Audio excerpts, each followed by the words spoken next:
The universe has strange ways of bringing soulmates together. Sometimes it takes a single glance across a crowded street to recognize your destiny standing before you in tattered clothes, with tears streaming down her face. "Hug me, Yaar," she whispered, her voice breaking as she reached toward him, a billionaire who never believed in fate until he saw his future written in her eyes. If you're moved by stories of unexpected love that transcend social barriers, hit that like button and subscribe to witness more tales that remind us of humanity's capacity for transformation and connection. Rain poured mercilessly over Mumbai that evening, turning the usually bustling streets into glistening rivers of light and shadow. Aryan Malhotra stood beneath the awning of his five-star hotel, irritated as his driver was running late. The 35-year-old tech mogul checked his Patek Philippe watch. A business empire worth billions waited for no one, not even the monsoon. Across the street, huddled against a closed shop front, sat Nisha. Her wedding lehenga, once white and gold, now stained with mud and tears.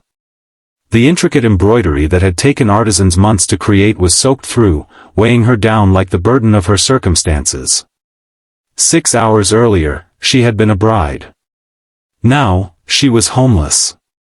Aryan noticed her only because a flash of lightning illuminated the street, catching the gold thread in her outfit. Something about her posture, dignity intact despite obvious devastation, made him pause. When their eyes met across the flooded street, something inexplicable passed between them. Without thinking, Aryan stepped into the downpour, expensive Italian shoes immediately submerged in murky water. He approached her slowly, as one might a wounded animal. "Are you all right?" he asked, knowing full well she wasn't. Nisha looked up, her kohl-rimmed eyes swollen from crying. "My husband-to-be discovered my family couldn't pay the full dowry. He left me at the mandip, and my family disowned me for the shame." Her voice was surprisingly steady. "I have nowhere to go." The rain continued its relentless assault as they stood in silence. Then, overcome by the weight of her situation, Nisha broke down. "Hug me, Yaar," she wept, using the familiar term of endearment that strangers rarely exchanged. "Just once, so I know I'm still human." Something cracked open in Aryan's carefully constructed world. He, who negotiated billion-dollar deals without blinking, found himself wrapping his arms around a stranger in a ruined wedding dress. That embrace changed everything. Aryan offered her shelter for the night, a separate suite in his hotel, with no expectations. Nisha accepted with the wariness of someone who had learned that day how quickly fortunes could change.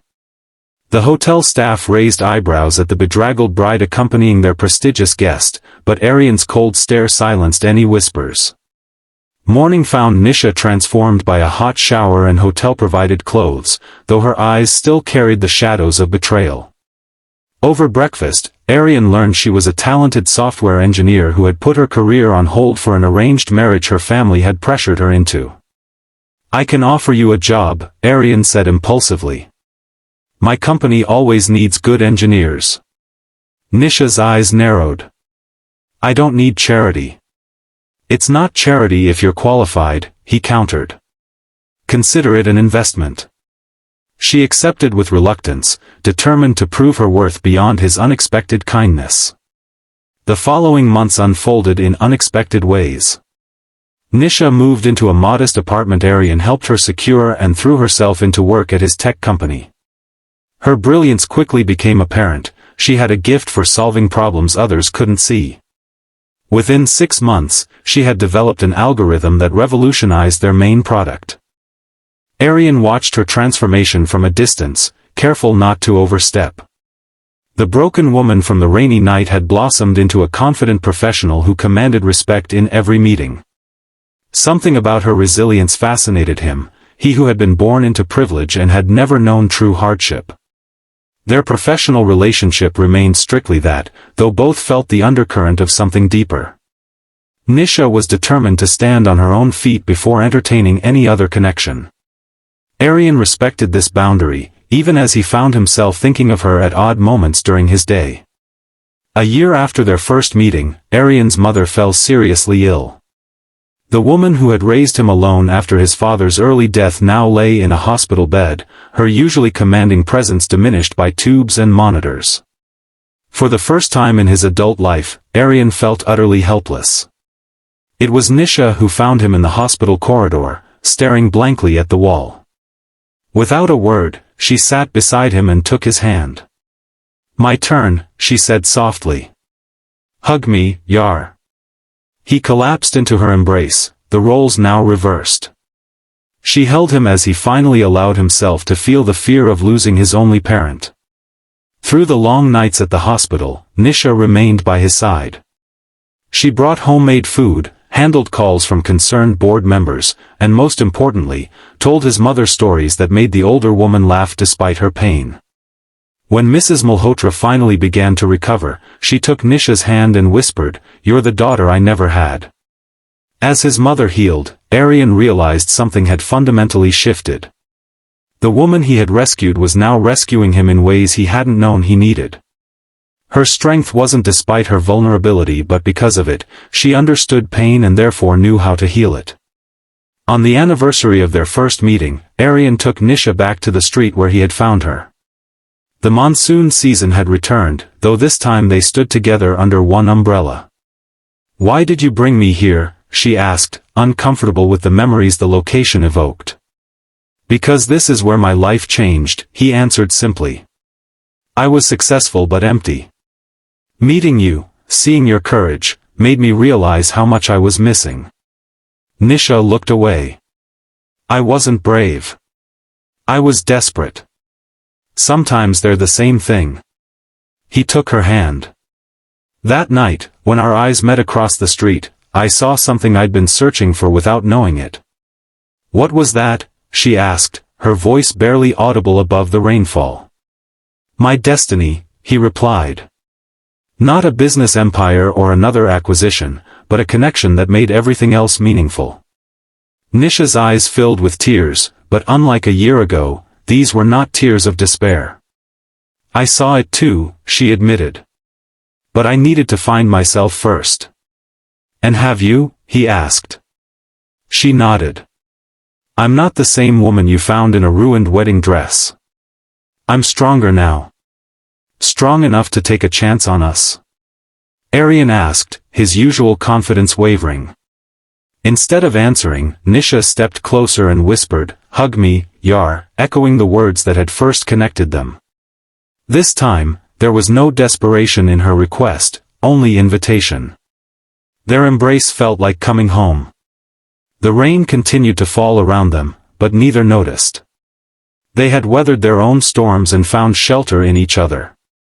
6 months later, they married in a simple ceremony attended only by close friends and family. Mrs. Malhotra blessed them with tears of joy, and Nisha wore a simple white sari instead of an elaborate lehenga. There was no dowry, no extravagant display of wealth, just two people who had found in each other something more valuable than all of Aryan's billions. Their story spread through Mumbai's social circles and eventually reached the family and man who had abandoned Nisha on her first wedding day. They attempted to reconnect, drawn by her new status, but Nisha had no interest in relationships built on anything but genuine care. Together, Aryan and Nisha established a foundation for women rejected by their families due to dowry issues, providing education, employment, and housing. The night they opened their first shelter, Nisha stood before the gathered women and shared her story without shame. "Sometimes life breaks you so completely that you think you'll never be whole again," she told them. "But in that breaking, you discover parts of yourself you never knew existed. Your worth isn't determined by who accepts or rejects you, it's inherent, unchangeable, and entirely yours." As years passed, their love deepened through challenges and triumphs. They had 2 children who grew up understanding that true wealth wasn't in their family's bank accounts but in their capacity to see the humanity in everyone they met.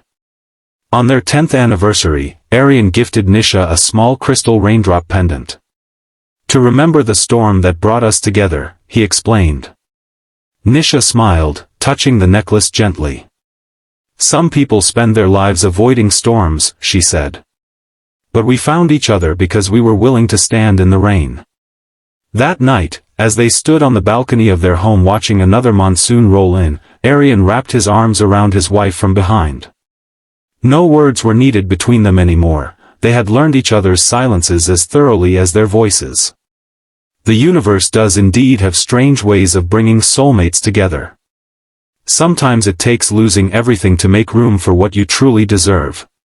Sometimes it takes seeing someone at their most vulnerable to recognize their greatest strength. And sometimes, it takes a simple request, "Hug me, Yaar," to begin a journey that transforms not just two lives, but countless others through the ripples of their love. If this story touched your heart, remember that connections that transcend social barriers happen every day around us.